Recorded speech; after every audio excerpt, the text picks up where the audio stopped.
Olá para você, muito bom dia. Um dos grandes desafios dos prefeitos, dos novos prefeitos, na verdade, é como utilizar o recurso público para as ações na cidade. Para isso, essa semana acontece um encontro em Brasília com todos os prefeitos do Brasil. Aqui do Amazonas, muitos foram ontem ao Senado para ver como adquirir mais recursos para os seus municípios. Este é um dos assuntos do Amazônia News de hoje que vai mostrar também. Defesa Civil do Amazonas apresenta relatório com principais áreas de risco de Manaus. Roraima é o estado com maior redução de malária na Amazônia. Manaus Trans dá início à campanha Volta às Aulas. A campanha Volta às Aulas tem o objetivo de minimizar o impacto no causado pelo ano letivo. Nossa equipe já está na ilha do Pinambarana e começa a mostrar a expectativa do parintinense para o festival. E ainda começa o esquenta para o Carnaboi 2013. Manaus, quarta-feira, 30 de janeiro de 2013. O Amazônia News já está no ar. E os prefeitos de todo o Brasil estão reunidos em Brasília com a presidente Dilma Rousseff. É o momento exatamente para conhecer um pouco dos projetos e ações do governo federal para os municípios. Vamos a Brasília com Gabriela Lafetá, saber como que foi esse segundo dia de encontro. Bom dia, Gabriela.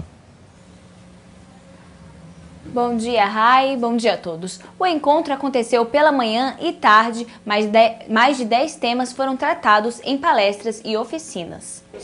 Os temas Programa de Aceleração do Crescimento e Mobilidade Urbana movimentaram as palestras. O Vale Cultura também ganhou destaque na implantação de políticas para a área.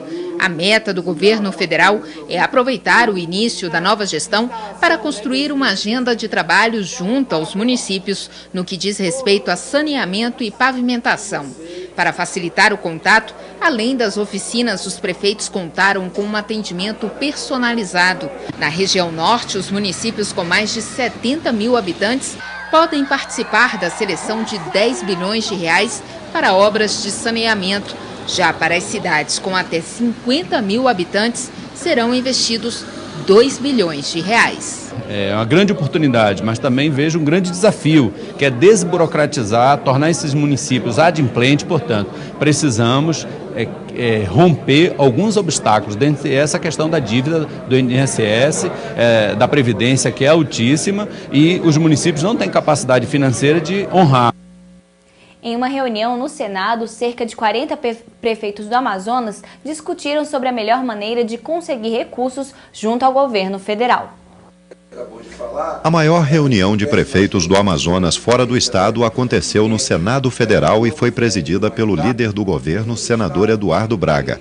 Tudo para tornar a administração municipal mais eficaz na elaboração de projetos. Isso porque, muitas vezes, o governo federal disponibiliza recursos que não são liberados por falta de projetos. O nosso entendimento é que nós não podemos deixar de atender a população de uma região tão carente como a Amazônia, em função de, muitas vezes, falta de apoio, assessoramento técnico-jurídico para municípios pequenos no interior da Amazônia.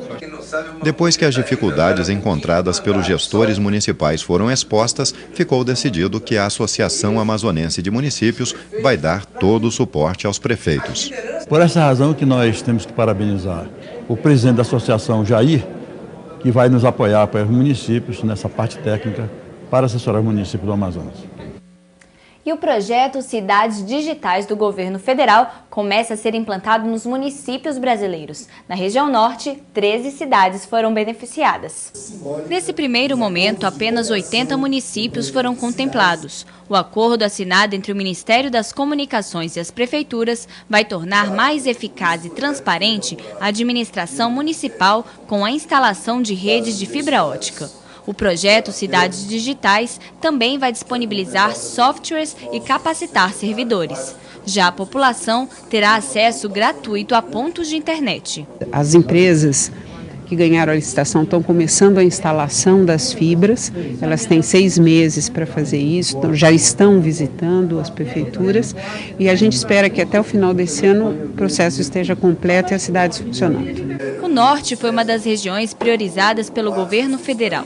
13 municípios foram selecionados: Coari, Manacapuru e Manaquiri, no Amazonas, Serra do Navio, no Amapá, além de 9 cidades no interior do Pará.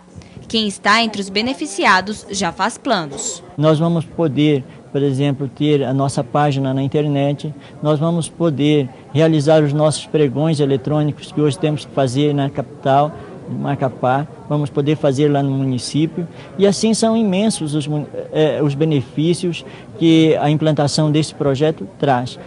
O governo federal pretende ampliar o projeto para todo o Brasil.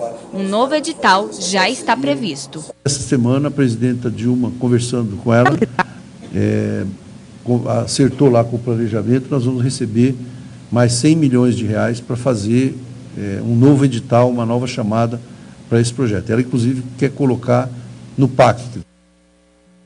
Vamos agora mudar de assunto e falar do preço dos combustíveis. A Petrobras anunciou na noite de ontem o reajuste de 6,6% para a gasolina e 6,4% para o diesel nas refinarias. O Sindicato das Distribuidoras de Combustíveis informou que ainda não se sabe exatamente quanto o preço da gasolina vai subir na bomba, já que há adição de etanol que não teve aumento no preço. O reajuste já começa a valer a partir de hoje.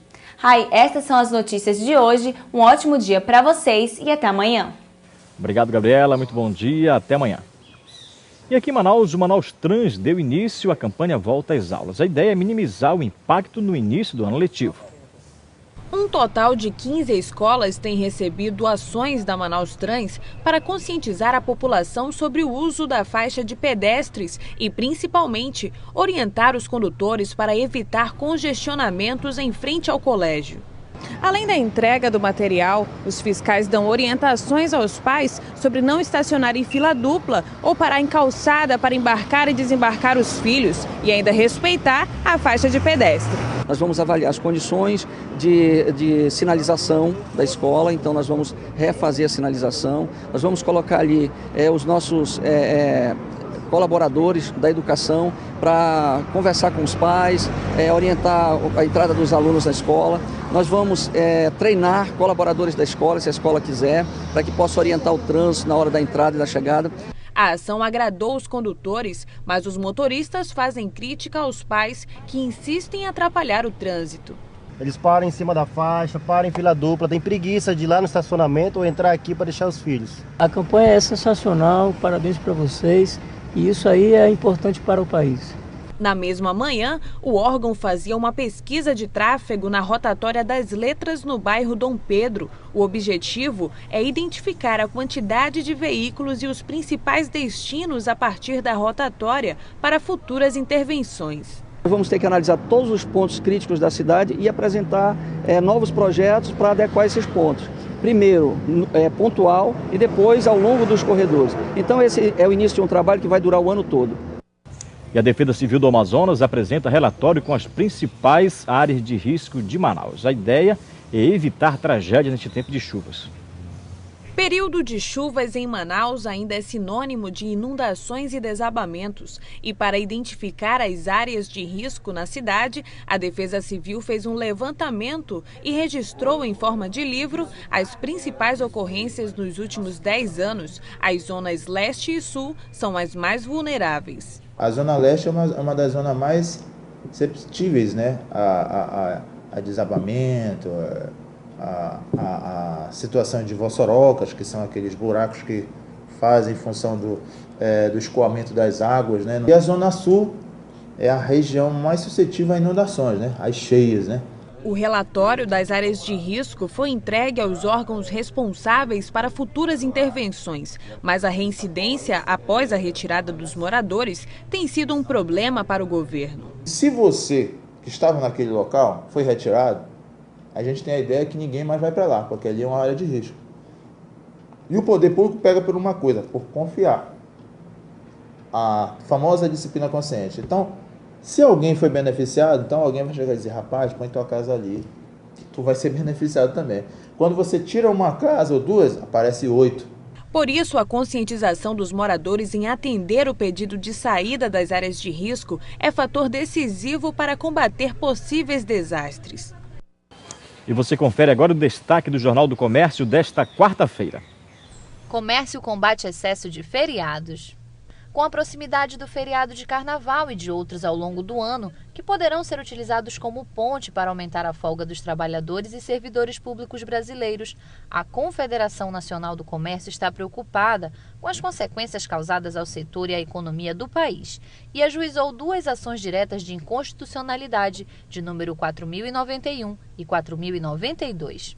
A entidade argumenta que os feriados estaduais trazem prejuízos ao comércio local, ao desenvolvimento, ao crescimento econômico e à geração de emprego e renda. Nesse sentido, propõe que os feriados que coincidam ou aproximem-se do final de semana sejam transferidos para a segunda-feira, ou seja, para o início da semana. No próximo bloco, Roraima é o estado com maior redução do caso de malária na Amazônia. Agora são 8h10, nós voltamos já.